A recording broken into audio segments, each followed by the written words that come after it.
Selamat pagi adik-adik semuanya. Selamat datang kembali di ibadah sekolah minggu GKT Citra Raya. Nah, pada pagi hari ini gimana nih kabarnya adik-adik semuanya? Baik semua kan ya? Tetap jaga kesehatan, tetap jangan lupa untuk tetap berolahraga dan banyak minum vitamin. Nah, selain dari kita harus menjaga kesehatan tubuh kita juga harus tetap menjaga kesehatan kerohanian kita. Nah, pada pagi hari ini tiba saatnya kita mau memuji nama Tuhan, memuliakan nama Tuhan, serta mendengarkan kembali firman Tuhan. Oke, selamat beribadah. Tuhan Yesus memberkati. Yuk.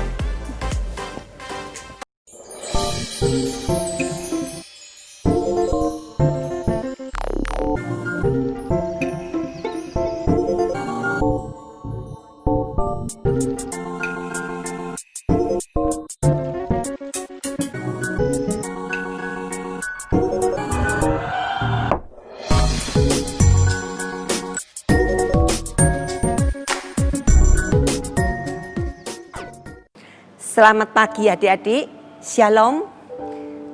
Gimana kabar adik-adik semua? Puji syukur ya, kita boleh tetap hidup sampai hari ini. Kita bersyukur. Kita juga bersyukur kita masih diberi Tuhan tubuh yang sehat. Kita tetap bersyukur dalam segala hal. Juga jangan lupa berdoa. Jangan lupa tetap bersukacita. Itu firman Tuhan kepada setiap kita. Kita akan memulai ibadah sekolah minggu pada pagi hari ini dengan kita pujikan seindah pelangi.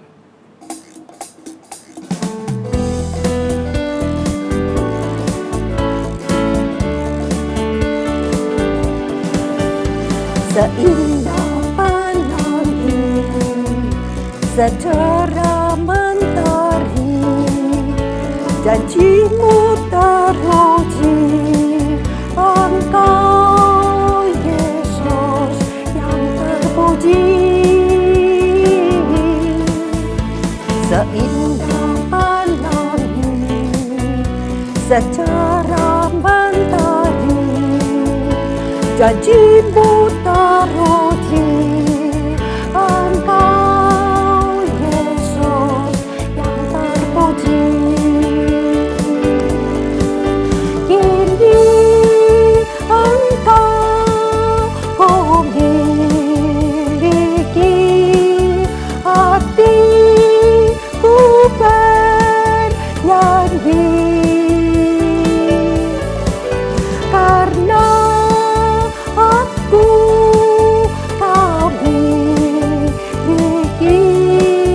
Jadikan hidupku berarti seindah pelangi. Seindah pelangi, secerah mentari, janjimu teruji, Engkau Yesus yang terpuji.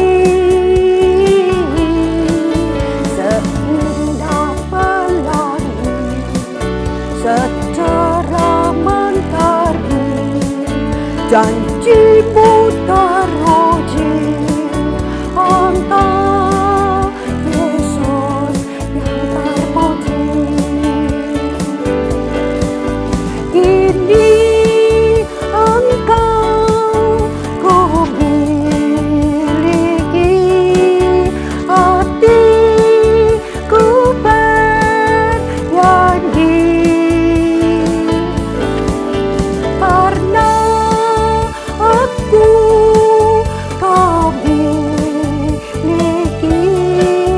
Jadikan hidupku perhatikan kini Engkau ku miliki. Kini Engkau ku miliki, hatiku bernyanyi.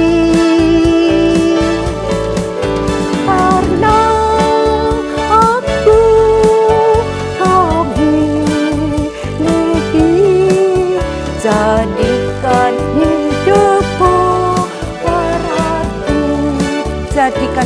hidupku berarti. Jadikan hidupku berarti. Jadikan hidupku berarti. Jadikan hidupku berarti. Kita akan masuk di dalam doa. Allah Bapa kami yang baik, Allah Bapa yang bertahta di dalam kerajaan surga. Kami mau mengucap syukur Tuhan untuk kasih-Mu, kasih yang ajaib yang menyelamatkan kami, menebus dosa kami. Kami juga mengucap syukur Tuhan untuk ibadah sekolah minggu pada pagi hari ini yang boleh tetap berlangsung. Kami bersyukur Tuhan untuk kasih setia Tuhan bagi kami semua. Sebentar lagi kami juga akan memuji Tuhan, kami mendengarkan firman Tuhan. Tuhan, biarlah Roh Kudus yang bekerja di dalam hati setiap kami. Terima kasih Tuhan. Dalam nama Tuhan Yesus kami berdoa dan mengucap syukur. Amin. Adik-adik, ada seorang ibu ya di dalam Alkitab. Ibu ini tidak mentaati firman Tuhan. Ibu ini melanggar perintah Tuhan. Dikatakan ibu jangan menoleh ke belakang. Tapi ibu ini menoleh ke belakang. Karena dia eman-eman sama hartanya ya. Sama emas peraknya. Tapi dia melanggar perintah Tuhan. Kita tidak boleh ya, kita mau belajar hidup sebagai anak Tuhan yang mentaati firman Tuhan. Kita pujikan, ingat istri Lot.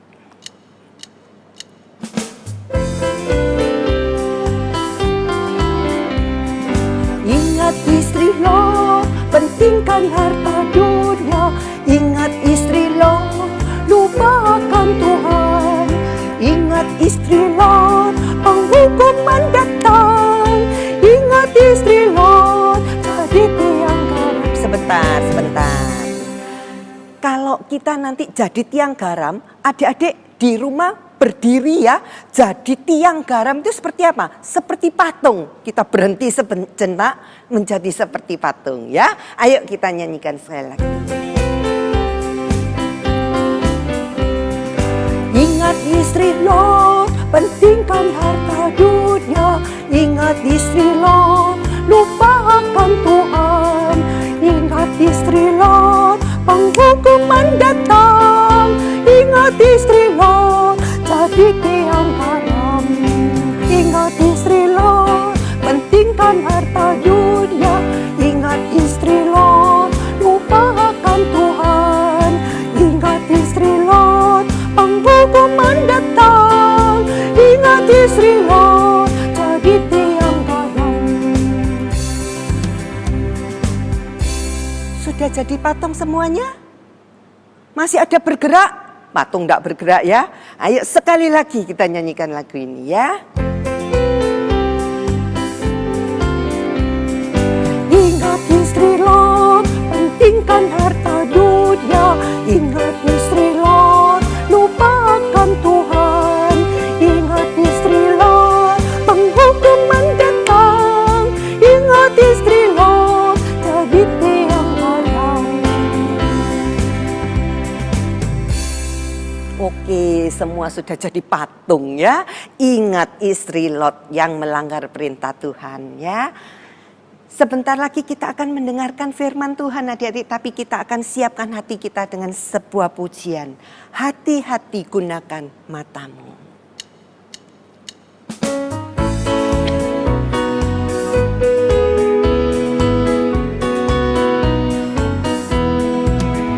Hati-hati gunakan matamu, celing, celing. Hati-hati gunakan matamu, celing, celing. Allah Bapa di surga melihat ke bawah. Hati-hati gunakan matamu. Hati-hati gunakan mulutmu, amin. Hati-hati gunakan mulutmu, amin. Allah Bapa di surga melihat ke bawah. Hati-hati gunakan mulutmu, amin. Kaki, hati-hati gunakan kakimu. Hati-hati gunakan kakimu. Allah Bapa melihat ke bawah, hati-hati gunakan kakimu. Tangan, hati-hati gunakan tanganmu. Hati-hati gunakan tanganmu. Allah Bapa di surga melihat ke bawah, hati-hati gunakan tanganmu. Cerita hari ini adalah tentang penguasaan diri, ya. Lagu ini juga mengingatkan kita, hati-hati gunakan mulutmu, ya. Mulut ini digunakan untuk memuji Tuhan. Mulut ini digunakan untuk ngomong, bicara yang baik-baik, yang membangun. Jangan digunakan untuk gosip, ya. Jangan digunakan untuk membohongi orang, ya. Gunakan mulutmu dengan baik. Itu penguasaan diri dan yang lain-lainnya, ya. Ayo adik-adik, kita sekarang akan masuk di dalam firman Tuhan. Ada sebuah ilustrasi adik-adik. Ada seorang yang punya hobi untuk berburu. Kalau dia berburu pasti bawa apa? Bawa senapan, bawa pisau, bawa makanan, bawa minuman. Dan pemburu ini setiap berburu dia juga tidak lupa bawa burung gagak. Burung kesayangan dari pemburu ini adik-adik. Kamu tahu? Setiap dia pergi berburu, burung gagaknya ini pinter adik-adik. Ada kerjasama yang baik dengan si pemburu. Burung gagak ini terbang, ya. Dia yang melihat-lihat, ada babi hutan di sana. Sebab itu dia muter-muter di atas itu, ya. Dia muter-muter di sana dan pemburu lihat, oh di sana mungkin ada apa itu, ya. Burung gagaknya muter-muter di atas binatang itu, ya. Nah, dengan perlahan-lahan si pemburu akan mendekati buruannya ini, yaitu babi hutan ini. Nah, begitu setiap kali berburu dia bawa pulang itu, baik babi hutan atau yang lain-lainnya, ya, dibawa pulang. Si pemburu ini sangat sayang sama burung gagak. Burung gagak ini juga sangat loyal, sangat sayang juga kepada majikannya ini. Suatu hari adik-adik, pemburu seperti biasanya membawa perlengkapannya ke hutan dan burung gagaknya ini. Tetapi hari itu dia nggak dapat buruan adik-adik. Makanan habis, minuman habis, gak ada buruan hari itu. Kesel, ya, sudah capek, haus, gak ada buruan. Kemudian dia mulai cari-cari, ya, di mana ada air, ya. Dia cari-cari, dia lihat sana, lihat sini. Dia melihat ada seperti air terjun kecil gitu, ya. Seperti ada aliran air terjun kecil. Dia mendatangi tempat itu dengan membawa tempat, ya. Membawa tempat untuk diisi air, ya.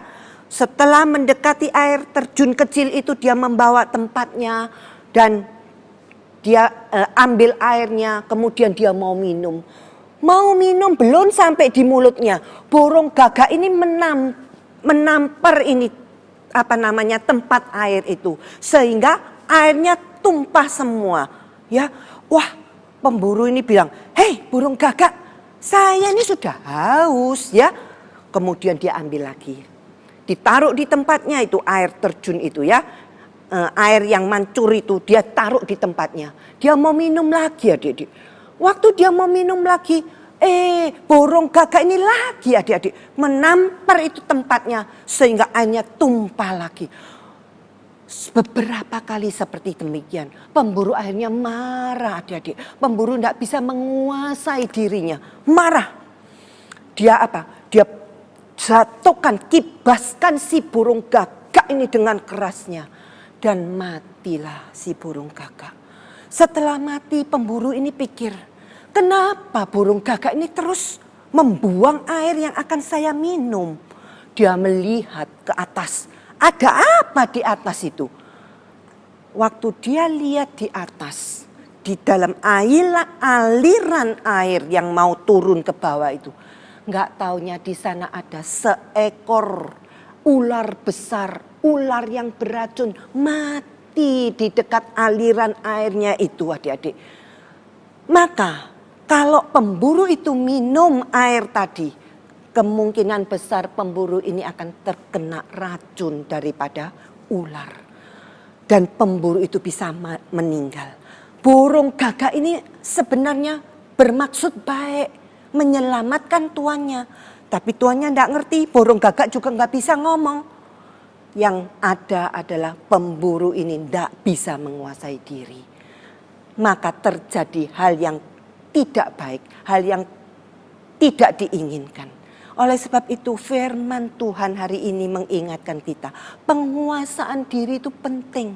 Penguasaan diri di dalam firman Tuhan itu ada di dalam buah roh.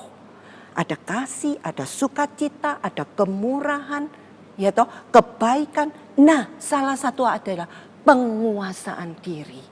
Di dalam Alkitab kita, salah satu tokoh yang akan Lause berikan pada hari ini yaitu tokoh Yusuf. Kita akan baca ya di dalam kitab Kejadian 39. Adik-adik bawa Alkitabnya, ayo kita baca sama-sama. Kejadian pasal 39 ayat 2, kemudian ayat 21, ayat 23. Ya, Kejadian 39 ayat 2, 21 dan 23. Sudah bawa Alkitabnya? Kita baca sama-sama. Ayo kita baca. Kejadian 39 ayat 2. Tetapi Tuhan menyertai Yusuf sehingga ia menjadi seorang yang selalu berhasil dalam pekerjaannya. Ayat 21. Tetapi Tuhan menyertai Yusuf dan melimpahkan kasih setianya kepadanya dan membuat Yusuf kesayangan bagi kepala penjara itu. Ayat 23. Dan kepala penjara tidak mencampuri segala yang dipercayakannya kepada Yusuf karena Tuhan menyertai dia dan apa yang dikerjakannya dibuat Tuhan berhasil. Banyak ayat yang nanti adik-adik bisa baca dari cerita Yusuf. Bahwa Yusuf disertai Tuhan. Bahwa Yusuf diberkati Tuhan. Karena Yusuf cinta Tuhan. Karena Yusuf dekat sama Tuhan. Kita buka lagi di dalam Kejadian 41 ayat 16. Ya. Jangan tutup dulu, kita akan baca dulu. Kejadian 41 ayat 16. Yusuf menyaut Firaun, bukan sekali-kali aku, melainkan Allah juga yang akan memberitakan kesejahteraan kepada tuanku Firaun. Kejadian 45 ayat 3 sampai 5. Kejadian 45 ayat 3 sampai 5. Dan Yusuf berkata kepada saudara-saudaranya, akulah Yusuf. Masih hidupkah Bapa? Tetapi saudara-saudaranya tidak dapat menjawabnya. Sebab mereka takut dan gemetar menghadapi dia, menghadapi Yusuf ya. Lalu kata Yusuf pada saudara-saudaranya itu, mari dekat-dekat. Maka mendekatlah mereka. Katanya lagi, akulah Yusuf saudaramu yang kamu jual ke Mesir.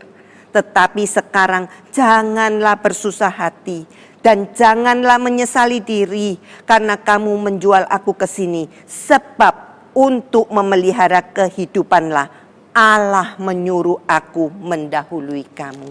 Ini ada beberapa nats Alkitab dan ini ceritanya sebetulnya panjang. Lause tidak akan cerita begitu panjang ya. Lause akan ambil beberapa bagian yang penting.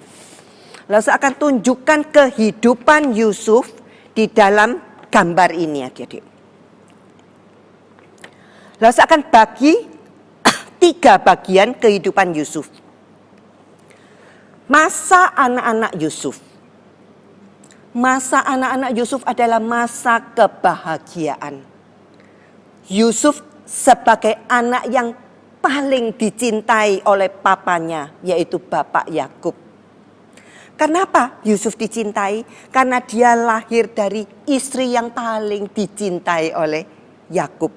Karena dia lahir pada waktu Yakub juga sudah berumur, sudah cukup tua, ya. Yusuf sangat dicintai.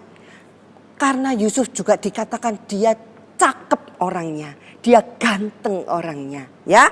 Jadi masa kecil Yusuf masa penuh kebahagiaan. Nah, kemudian kenapa turun adik-adik? Masa remaja Yusuf, masa pemuda Yusuf, di mana ini ada masa-masa penderitaan Yusuf. Kita lihat turun grafiknya ya. Masa penderitaan. Waktu remaja, waktu pemuda ini, Yusuf mau dibunuh oleh saudara-saudaranya. Saudara-saudaranya menganggap Yusuf si tukang mimpi. Karena apa? Yusuf bilang, saya pernah bermimpi bahwa matahari, bulan, dan 11 bintang, yaitu saudara-saudaranya, papa, mamanya, semua menyembah kepada Yusuf. Maka saudara-saudaranya benci kepada Yusuf, mau bunuh Yusuf. Nah, waktu mau dibunuh, untung kakak yang terbesar bilang apa? Jangan dibunuh. Akhirnya Yusuf dijual, dijadikan budak di rumah Potifar. Di rumah Potifar dia bekerja baik sebagai budak. Jadi budak itu enak apa enggak adik-adik? Enggak enak, menyedihkan.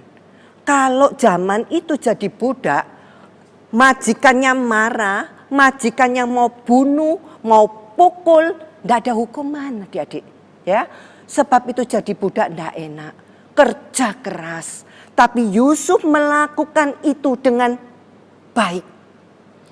Dia melakukan pekerjaan apapun dengan baik. Sebab itu Potifar sangat sayang sama Yusuf. Semua pekerjaan di rumah, semua pekerjaan di ladang dikasihkan Yusuf sebagai pemimpinnya. Suatu hari istri Potifar juga mengingini Yusuf adik-adik. Tapi Yusuf ada penguasaan diri. Dia punya Tuhan. Dia bilang apa? Betul, semua yang di rumah, semua yang di ladang dikuasakan saya. Tapi kamu tidak. Kamu adalah istri tuanku. Yusuf ada penguasaan diri. Dan Yusuf tidak mau diajak berdosa. Yusuf tidak mau diajak berzina. Sebab itu marah si istri Potifar.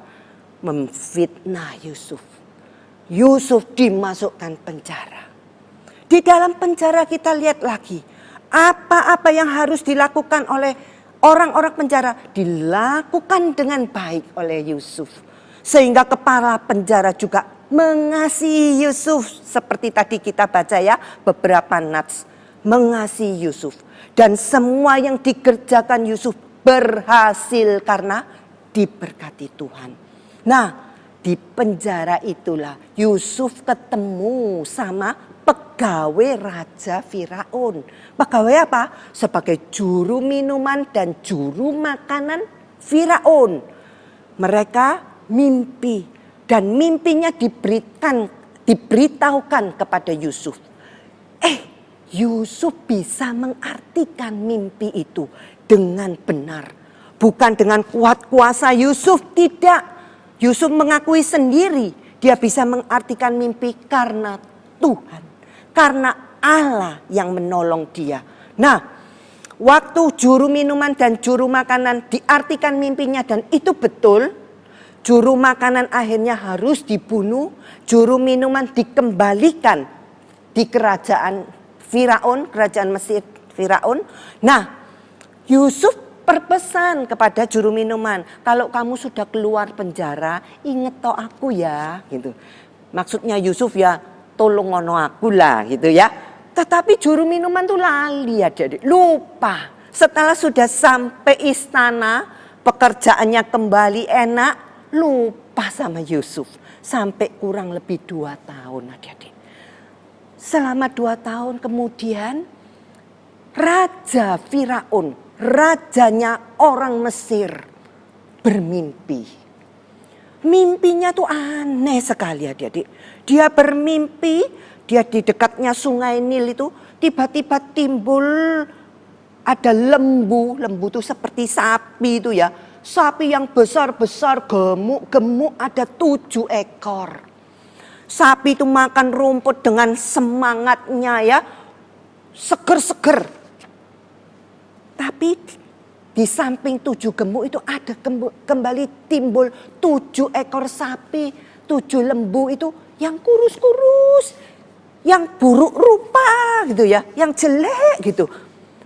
Yang herannya, yang jelek 7 ekor ini memakan 7 lembu yang gemuk-gemuk.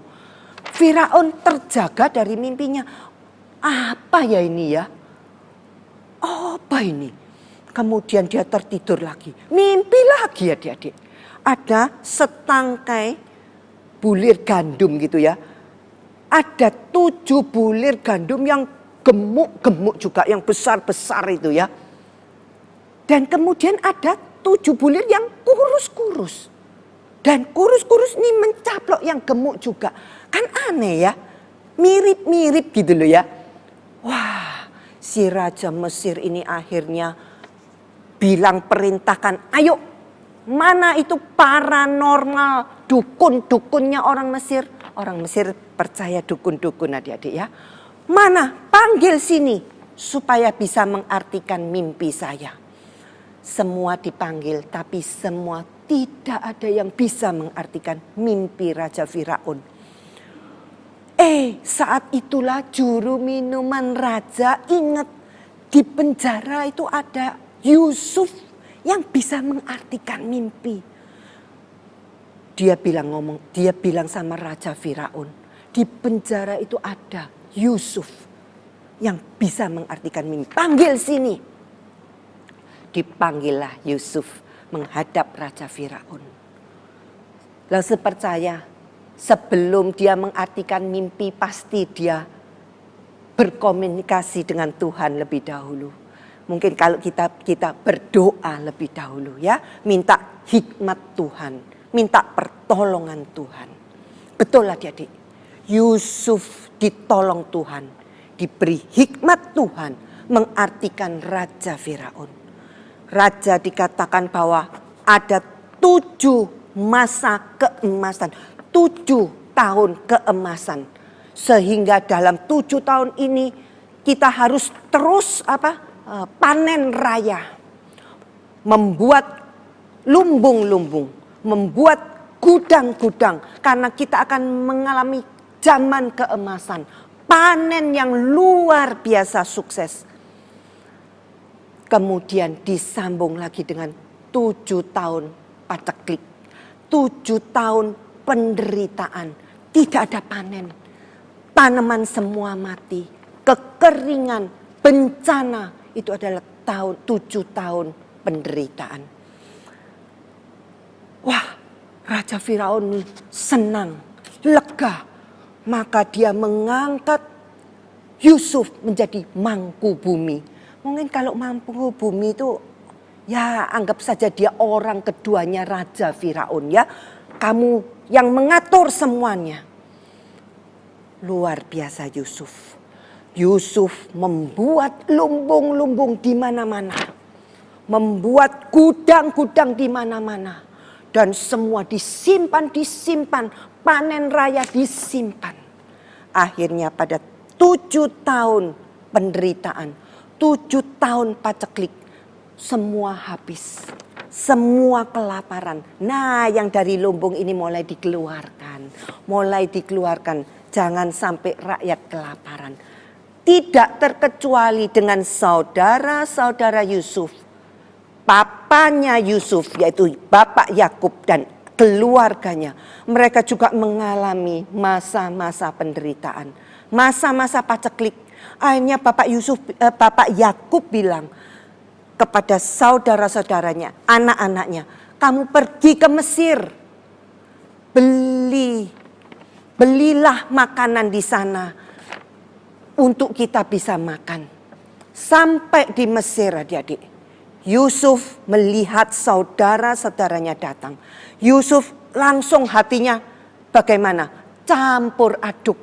Dia sebetulnya ingin menangis. Sebetulnya dia ingin merangkul itu saudara-saudaranya. Tapi dia ini tahan-tahan dulu ya. Dan saudara-saudaranya nggak berani lihat Yusuf ya. Juga nggak tahu itu Yusuf ya. Mereka dengan menunduk-nunduk bahwa mereka akan membeli bahan makanan. Ya, mereka akan bawa pulang untuk saudaranya, untuk papanya yang masih hidup ya. Mereka nunduk-nunduk. Sama seperti cerita Yusuf ya, mimpi Yusuf itu ya. Saudara-saudaranya menunduk kepada dia. Adik-adik, sampai ini kalau tidak akan cerita panjang lah, sampai akhirnya adik-adik Yusuf berbicara kepada saudara-saudaranya. Lalu saya akan ulangi di dalam Kejadian 45 ayat 3 dan sampai 5 itu ya. Yusuf berkata pada saudaranya, akulah Yusuf ya. Masih hidupkah Bapak? Di depan mereka. Tapi Yusuf bilang, dekat-dekat sini ya. Akulah Yusuf saudaramu yang kamu jual ke Mesir. Kamu jangan susah ya. Kamu jangan menyesali diri ya. Sebab untuk memelihara kehidupan Allah menyuruh aku mendahului kamu. Luar biasa adik-adik. Penguasaan diri Yusuf ya. Dia tahu semua ini boleh terjadi. Baik senang, baik penderitaan, kesusahan. Dan akhirnya dia menjadi orang yang sukses, orang yang berhasil. Itu semua di dalam kendali Tuhan. Itu semua di dalam rencana Tuhan. Sebab itu dia bisa menguasai diri. Hari ini kita belajar. Kita mau hidup juga seperti Yusuf. Kita bisa menguasai diri adik-adik ya. Kita tidak balas kejahatan dengan kejahatan ya. Tetapi kita membalas kejahatan dengan kebaikan. Orang yang mau seperti ini diberkati Tuhan untuk menjadi berkat bagi orang lain. Amin. Sampai di sini cerita, kita berdoa adik-adik. Terima kasih ya Tuhan untuk firman Tuhan hari ini tentang penguasaan diri. Kami tahu Tuhan, kami ada orang yang lemah. Tapi kami percaya Tuhan menolong setiap kami. Baik kami anak-anak, baik kami lause-lause, kami orang dewasa. Kami mau belajar seperti Yusuf. Tidak membalas kejahatan dengan kejahatan, tetapi balas kejahatan dengan kebaikan. Jikalau kami diberkati Tuhan, kami boleh menjadi berkat juga bagi orang lain.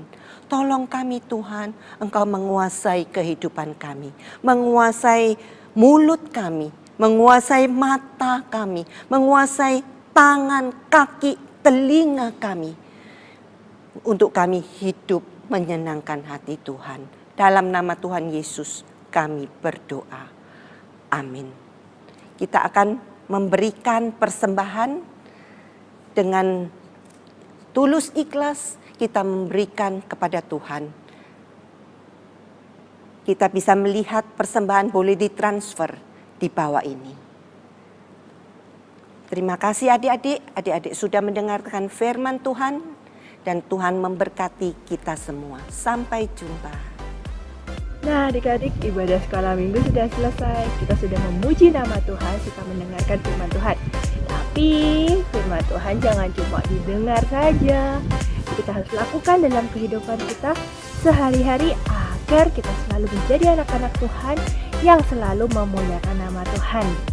Oke, sampai ketemu minggu depan. Bye-bye.